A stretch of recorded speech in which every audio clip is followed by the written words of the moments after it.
Welcome students. मैं विश्वप्रभा गुप्ता, सह आचार्य अर्थशास्त्र, राजकीय डूंगर महाविद्यालय, बीकानेर, राजस्थान से। MA final economics paper 6 international economics की क्लास में हमारा टॉपिक चल रहा है टैरिफ्स, प्रशुल्क, जिसके हम 2 पार्ट कर चुके हैं।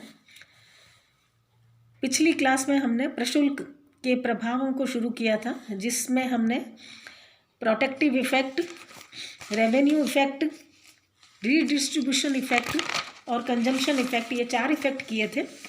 आज हम ले रहे हैं पार्ट 3, जिसमें हम अन्य प्रभावों की चर्चा करेंगे। तो नेक्स्ट प्रशुल्क का जो प्रभाव है वह है वस्तु की कीमत एवं विक्रय पर प्रभाव, प्राइस एंड सेल इफेक्ट। प्रशुल्क का देश में वस्तु की कीमतों, उसके उत्पादन पर और उसके विक्रय पर भी प्रभाव पड़ता है, जिसे हम आयात कर के प्रत्यक्ष प्रभाव भी कह सकते हैं। प्रशुल्क का प्रत्यक्ष प्रभाव वस्तु की कीमत और विक्रय पर पड़ता है, किंतु यह ज़रूरी नहीं है कि वस्तु की कीमत उतनी ही बढ़ जाए जितनी की कर की मात्रा है।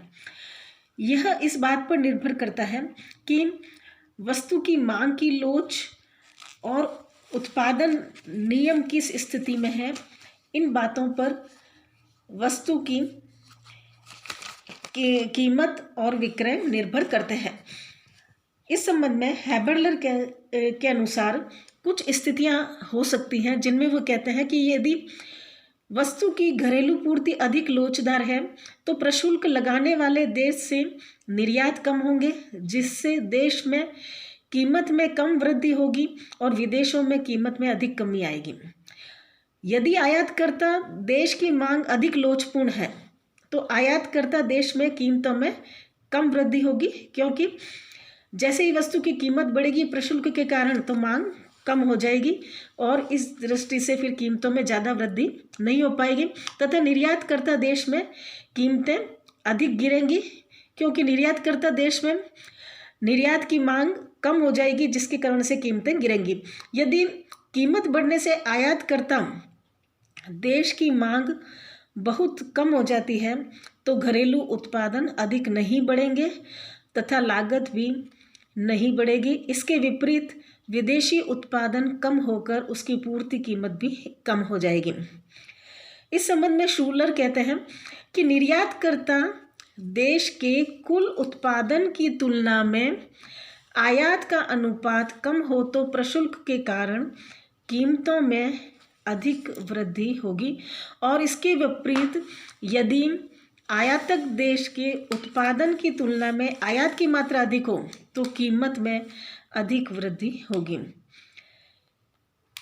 इस संबंध में यह भी कहा जाता है कि वस्तु की विदेशी पूर्ति कम लोचदार है तो प्रशुल्क लगाने वाले देश में कीमत में कम वृद्धि होगी और विदेशों में कीमत अधिक गिरेगी।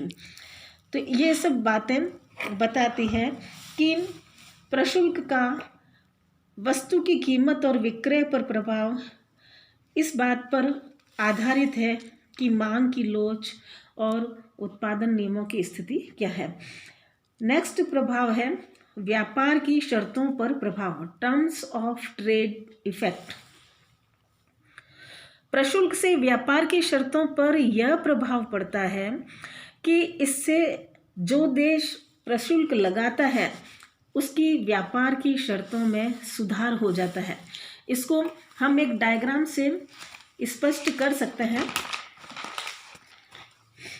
यह रेखा चित्र 2 है, जिसके ए भाग में इंग्लैंड है जो कि वस्तु को एक्सपोर्ट कर रहा है, और बी भाग जर्मनी है जो वस्तु को आयात कर रहा है।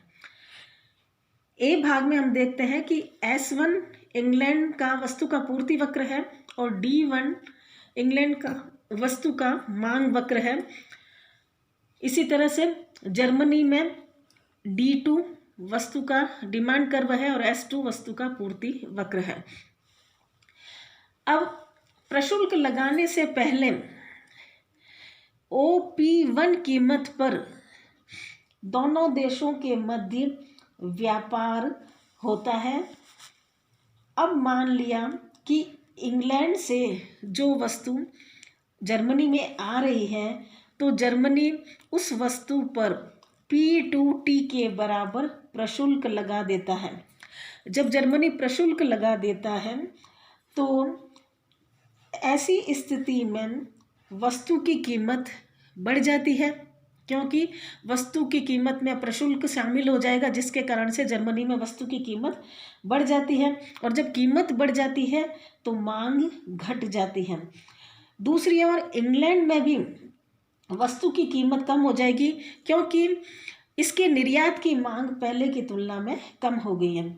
तो इस प्रकार प्रशुल्क के परिणाम स्वरूप जर्मनी में कीमत P1 से बढ़कर P2 हो जाएगी, OP1 से बढ़कर OP2 हो जाएगी।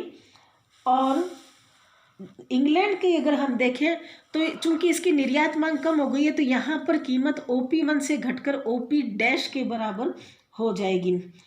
यानी कि व्यापार शर्त का प्रभाव यह हुआ कि प्रशुल्क लगाने वाले देश की शर्तें बेहतर हो सकती हैं यदि वह निर्यात करता देश को आयात शुल्क के कुछ अंश का भुगतान करने पर बाध्य कर दे। यानी कि यहाँ पर हम देख रहे हैं कि P2T प्रशुल्क है, जिसमें P1 P2 भाग जर्मनी वहन कर रहे, वहाँ के उपभोक्ता वहन कर रहे हैं, जबकि एक तरह से P1T का जो भाग है वह निर्यात करता देश यानी कि इंग्लैंड को झेलना पड़ रहा है, क्योंकि उसको पहले की तुलना में कीमत कम करनी पड़ गई है।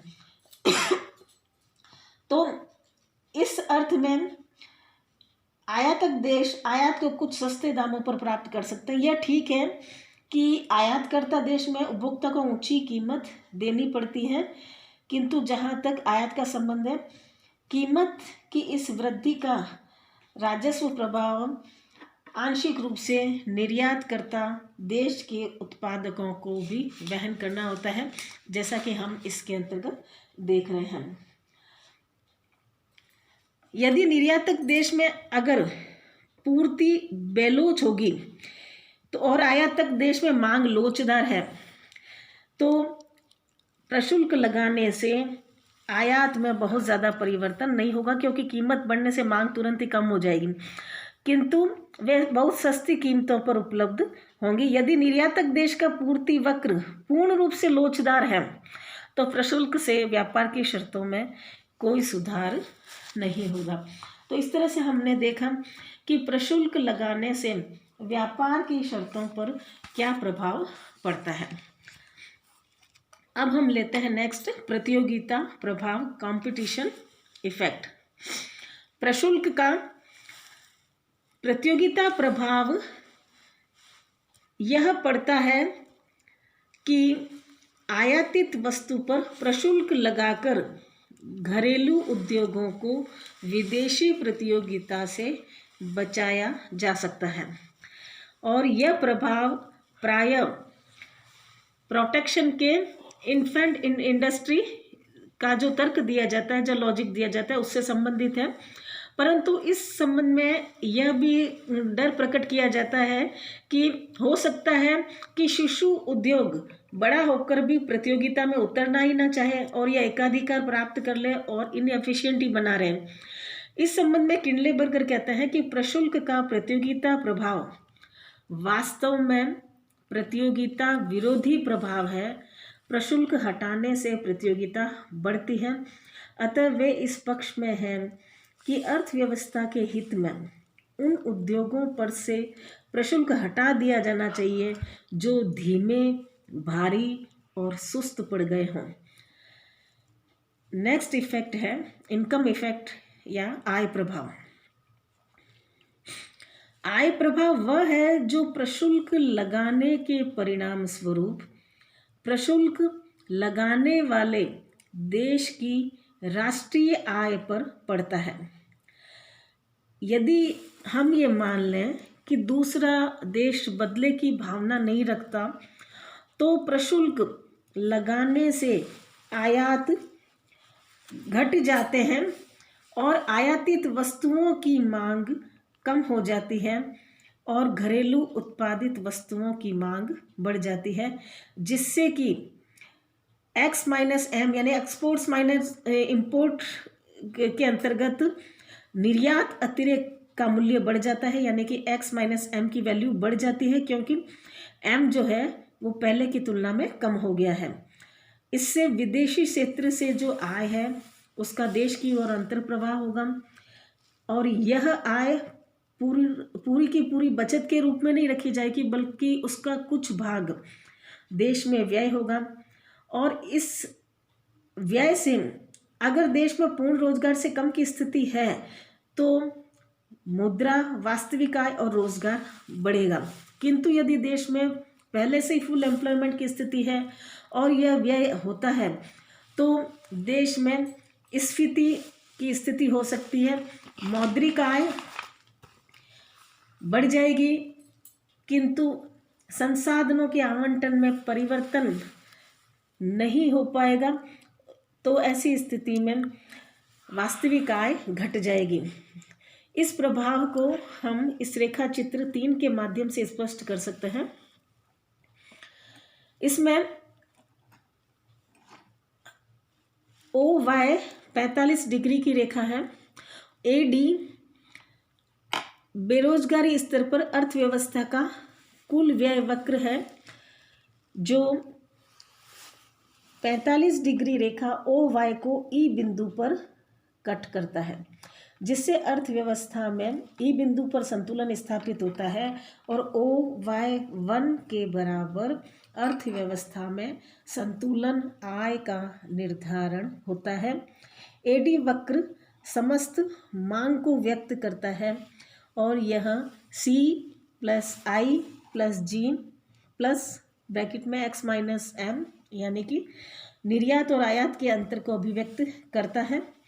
जब प्रशुल्क लगाया जाता है तो हम जानते हैं कि आयात कम हो जाते हैं और आयात कम होने के कारण x माइनस एम की जो वैल्यू है वो बढ़ जाती है, जिससे कि यह AD कर्व जो है, AD लाइन जो है वो ऊपर की ओर शिफ्ट हो जाती है और ये AD1 का रूप ले लेता है, जिससे नया संतुलन बिंदु हमें E1 बिंदु पर प्राप्त होता है और यहाँ पर संतुलन आय का निर्धारण OYF के बराबर होता है।